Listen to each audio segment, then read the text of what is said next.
오늘 우리에게 주시는 하나님의 말씀 예레미야 33장 1절부터 26절까지 말씀입니다. 예레미야 33장 1절부터 26절까지 말씀 이제 봉독하겠습니다. 하나님의 말씀 경청하십시오. 예레미야가 여전히 근위대 뜰 안에 갇혀 있을 때에 주님께서 그에게 두 번째로 말씀하셨다. 땅을 지으신 주님, 그것을 빚어서 제자리에 세우신 분께서 나에게 말씀하셨다. 그 이름이 주이신 분께서 말씀하셨다. 내가 나를 부르면 내가 너에게 응답하겠고 내가 모르는 크고 놀라운 비밀을 너에게 알려주겠다. 바벨로니아 사람들이 흑언덕을 쌓고 쳐들어와 무너뜨린 이 도성과 도성 안의 건물들과 유다 왕궁들을 두고 나 주 이스라엘의 하나님이 말한다. 유다가 뭉쳐서 바벨로니아 사람들과 대항하여 전쟁을 감행하였지만 마침내 나는 이 도성을 나의 분노와 노여움으로 죽은 사람들의 시체로 가득히 채웠다. 나는 그들의 모든 죄악 때문에 이 도성을 외면하였다. 그러나 보아라, 내가 이 도성을 치료하여 낫게 하겠고 그 주민을 고쳐주고 그들의 평화와 참된 안전을 마음껏 누리게 하여 주겠다. 내가 유다의 포로와 이스라엘의 포로를 돌아오게 하여 그들을 옛날과 같이 다시 회복시켜 놓겠다. 나는 그들이 나에게 지은 모든 죄악에서 그들을 깨끗이 씻어주고 그들이 나를 거역하여 저지른 그 모든 죄를 용서하여 주겠다. 그러면 세상 만민이 내가 예루살렘에서 베푼 모든 복된 일들을 듣게 될 것이며 예루살렘은 나에게 기쁨과 찬양과 영광을 돌리는 이름이 될 것이다. 그리고 내가 이 도성에 베풀어준 모든 복된 일과 평화를 듣고 온 세계가 놀라며 떨 것이다. 나 주가 말한다. 너희들은 이곳이 황폐하여 사람도 없고 짐승도 없다고 말하지만 지금 황무지로 변하여 사람도 없고 주민도 없고 짐승도 없는 유다의 성읍들과 예루살렘의 거리에 또다시 환호하며 기뻐하는 소리와 신랑 신부가 즐거워하는 소리와 감사의 찬양 소리가 들릴 것이다. 주의 성전에서 감사의 제물을 바치는 사람들이 이렇게 찬양할 것이다. 너희는 만군의 주님께 감사하여라. 진실로 주님은 선하시며 진실로 그의 인자하심 영원히 변함이 없다. 내가 이 땅의 포로들을 돌아오게 하여 다시 옛날과 같이 회복시켜 놓겠다. 나 주의 말이다. 나 만군의 주가 말한다. 지금 황폐하여 사람도 없고 짐승까지 없는 이곳과 이 땅의 모든 성읍에 다시 양떼를 뉘어 쉬게 할 목자들의 초장이 생겨날 것이다. 산간 지역의 성읍들과 평지의 성읍들과 남쪽의 성읍들과 베냐민 땅과 예루살렘의 사방과 유다의 성읍들에서 목자들이 그들이 치는 양을 셀 것이다. 나 주의 말이다. 나 주의 말이다. 보아라, 내가 이스라엘 가문과 유다 가문에 약속한 그 복된 약속을 이루어줄 그날이 오고 있다. 그때 그 시각이 되면 한 의로운 가지를 다윗에게서 돋아나게 할 것이니 그가 세상에 공평과 정의를 실현할 것이다. 그때가 오면 유다가 구원을 받을 것이며 예루살렘이 안전한 거처가 될 것이다. 사람들이 예루살렘은 주님은 우리의 구원이시다 하는 이름으로 부를 것이다. 나 주가 말한다. 이스라엘 민족의 왕자에 앉을 사람이 다윗에게서 끊어지지 않을 것이다. 레위 지파의 제사장 가운데서도 나에게 번제물을 바치며 곡식 제물을 살라 바치고 희생 제물을 바칠 사람이 끊어지지 않을 것이다. 주님께서 예레미야에게 이렇게 말씀하셨다. 나 주가 말한다. 낮에 대한 나의 약정과 밤에 대한 나의 약정을 너희가 깨뜨려서 낮과 밤이 제 시간에 오지 못하게 할 수 있겠느냐? 그런 일이 있을 수 없다면 나의 종 다윗에게 세운 나의 언약도 깨지는 일이 없고 다윗에게도 그의 왕좌에 앉아서 다스릴 자손이 끊어지는 일이 없고 나를 섬기는 레위 지파의 제장들에게 세운 나의 언약도 깨지는 일이 없을 것이다. 셀 수 없는 많은 하늘의 별처럼 측량할 수 없이 많은 바다의 모래처럼 내가 나의 종 다윗의 자손과 나를 섬기는 레위 사람들을 불어나게 하겠다. 주님께서 예레미야에게 이렇게 말씀하셨다. 너는 이 백성이 주님께서는 자신이 택하신 두 족속을 버리셨다고 말하는 것을 듣지 못하였느냐? 그래서 사람들이 내 백성을 멸시하고 다시는 나라를 이루지 못할 것으로 여기고 있다. 나 주가 말한다. 나의 주야의 약정이 흔들릴 수 없고 하늘과 땅의 법칙들이 무너질 수 없는 것과 마찬가지로 야곱의 자손과 나의 종 다윗의 자손도 내가 절대로 버리지 않을 것이며 아브라함과 이삭과 야곱의 자손을 다스릴 통치자들을 다윗의 자손들 가운데서 세우는 나의 일도 그치지 않을 것이다.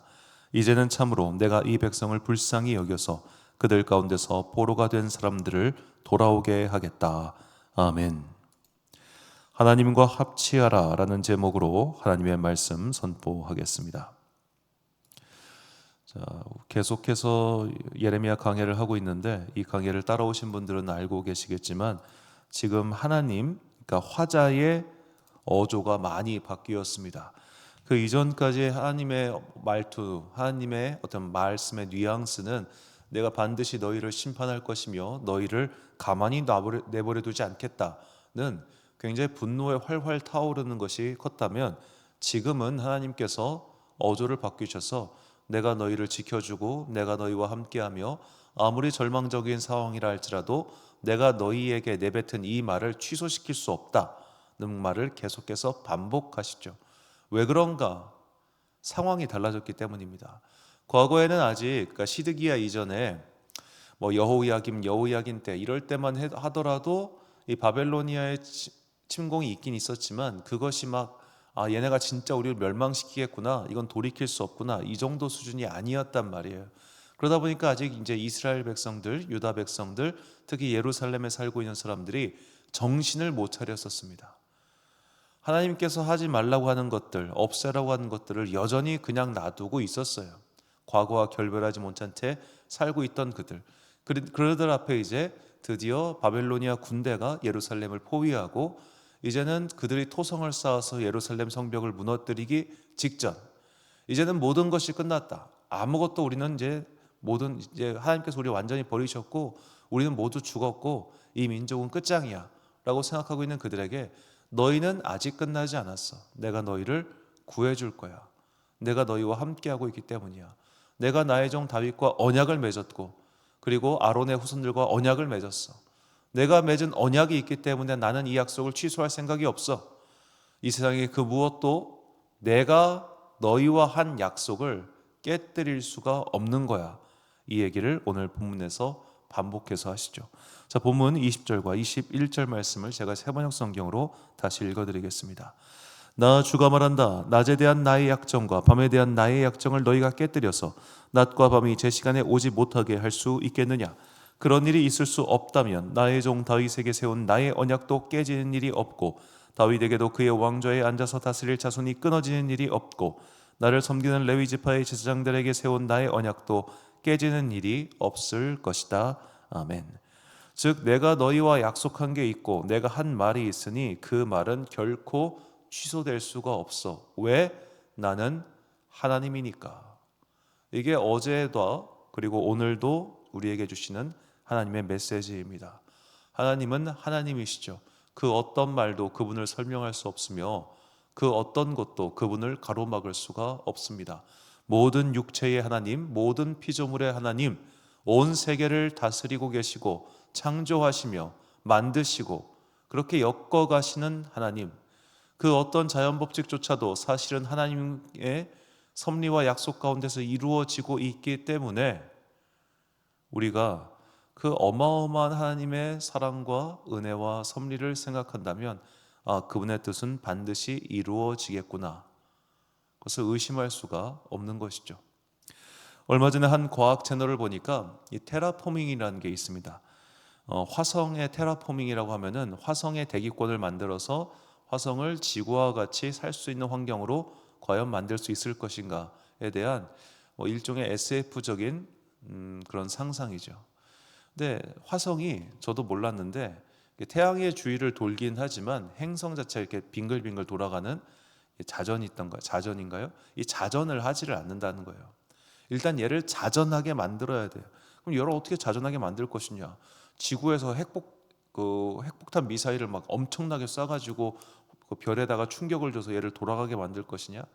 그러니까 이 별이, 어떤 행성이 빙글빙글 도는 이 자전, 그리고 큰 항성 주변을 도는 이런 공전, 이 모든 것들, 이 만물의 시작의 이 어마어마한 상상할 수 없는 에너지, 이 에너지를 도대체 어디서 찾을 것이냐? 이 전 우주적인 에너지 말입니다.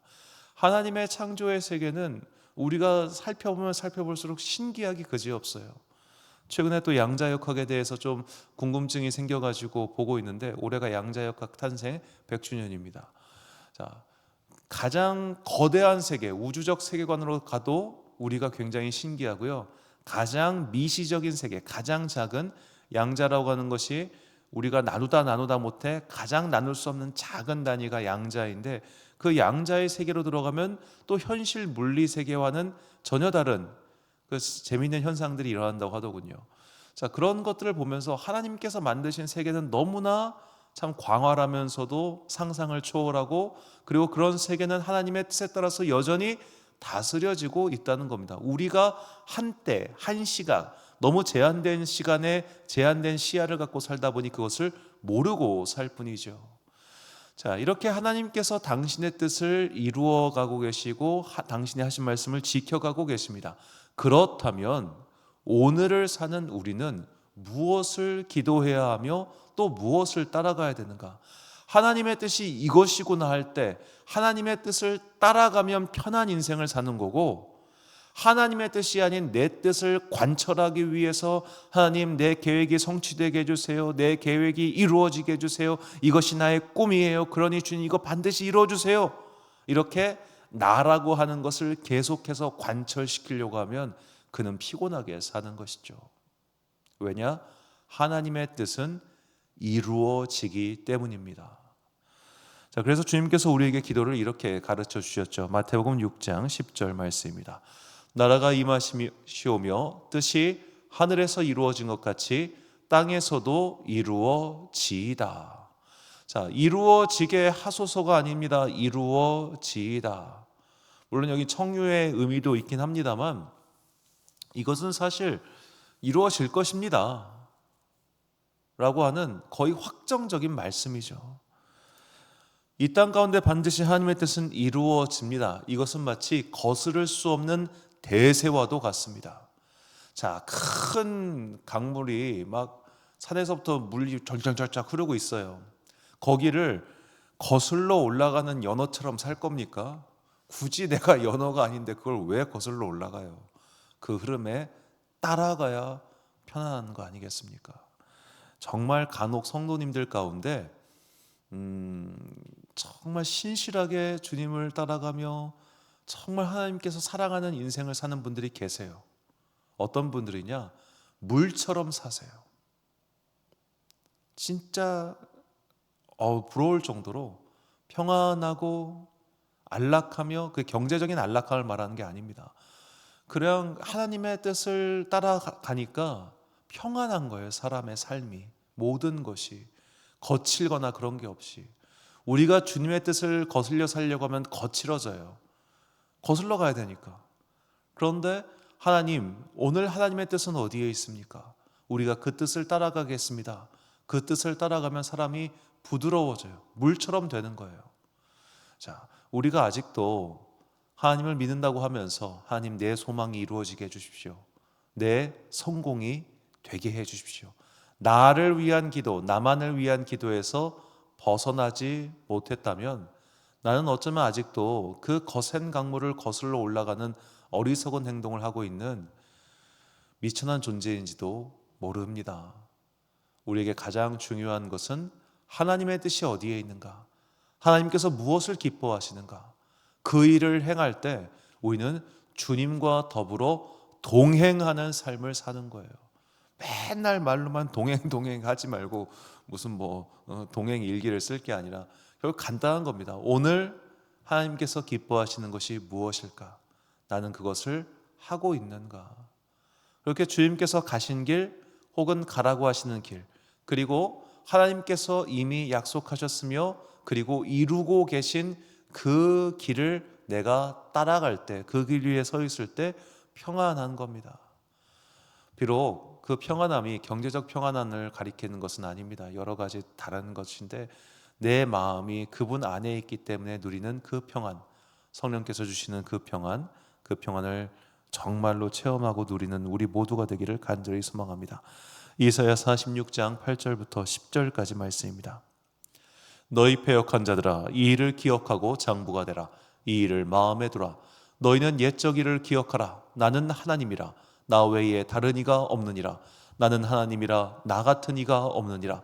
내가 시초부터 종말을 알리며 아직 이루지 아니한 일을 옛적부터 보이고 이르기를 나의 뜻이 설 것이니 내가 나의 모든 기뻐하는 것을 이루리라 하였노라. 아멘.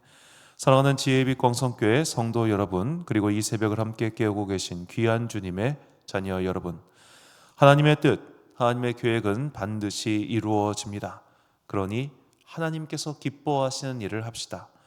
히브리서 13장 16절은 우리가 선을 행하고 서로 나누어 주는 사람과 섬김을 하나님께서 기뻐하신다고 설명했습니다. 그리고 예수님께서는 내가 아버지를 기쁘시게 하는 일을 하니 그분께서 나를 혼자 두지 않으신다, 그렇게 말씀하셨습니다. 우리가 하나님을 기쁘게 할 일을 생각하고 그것을 실천할 때 그것이 그분의 뜻에 합치하는 삶이며 그 뜻에 합치하는 삶을 살아갈 때 우리는 주님께서 주시는 은혜와 평강 가운데서 나에게 주어진 시간을 충실히 살아갈 수 있을 겁니다. 내 생각, 관념, 사상, 편견을 내려놓는다는 것은 정말 어려운 일입니다. 한번 잘못 정해진 방향은 그 비틀어짐이 세월이 흐를수록 심해지기 때문에 더욱더 그렇습니다. 앞으로 시간이 더 흘러 이제는 교정하기도 어려운 지경에 나 스스로 처하기 전에 하나님의 뜻, 곧 그분께서 기뻐하시는 것이 무엇인지를 깨닫고 실천하여 그분이 내 기쁨이 되게 해달라고, 오직 하나님을 따르는 것만이 나의 진정한 기쁨이요, 감사요, 그리고 평안이 되게 해달라고 기도하며 그 길을 걸어가는 여러분과 제가 되시기를 예수님의 이름으로 축원합니다. 기도하겠습니다. 사랑과 은혜가 충만하신 아버지 하나님, 하나님께서 기뻐하신 뜻을 따라가는 것, 그것이야말로 인생의 진정한 가장 큰 평안이요 행복이라는 것을 깨닫게 해주시니 감사합니다. 하나님의 뜻을 거스르면 그 스스로 인생이 피곤해질 뿐입니다. 그러나 만물 가운데 내재하셨으며 오늘도 우리에게 말씀하고 계시는 그 하나님의 선하시고 기뻐하시는 뜻이 무엇인지 깨닫고 알아 그 일을 실천하며 살아갈 때 우리의 삶은 주님께서 이미 예비해 두신 그 평강 속에서 온전한 행복을 누리게 될 것을 믿습니다. 하나님의 뜻을 거스르는 인생이 아니라 나의 뜻 내려놓고 주의 뜻 찾아가는 당신의 거룩한 자녀들 되기를 간절히 소망합니다. 주여, 우리를 지켜 주옵소서. 들쑥날쑥한 날씨 가운데 연로하신 성도님들 지켜주시고 그들의 육체를 평안을 내려주사 이 어려운 시기를 잘 이겨내게 하여 주옵소서. 오늘 하루도 참 주신 우리 주님의 은총과 평강이 모든 주의 자녀들과 함께 하시기를 간절히 소망하오며 이 모든 말씀 우리 구주 예수 그리스도의 이름으로 기도드립니다. 아멘. 오늘의 기도 제목입니다. 나의 기도 제목을 점검합시다. 내 뜻의 성취가 아닌 하나님을 기쁘시게 하기 위해 나는 무엇을 하고 있습니까? 주님께 기쁨을 드리기 위해 내가 할 수 있는 일이 무엇인지, 나는 그것을 왜 못하고 있는지를 묵상하고 자신을 돌아봅시다. 오늘 주신 기도의 제목 가지고 기도와 묵상에 힘쓰는 하루 되시길 바랍니다. 기도하겠습니다.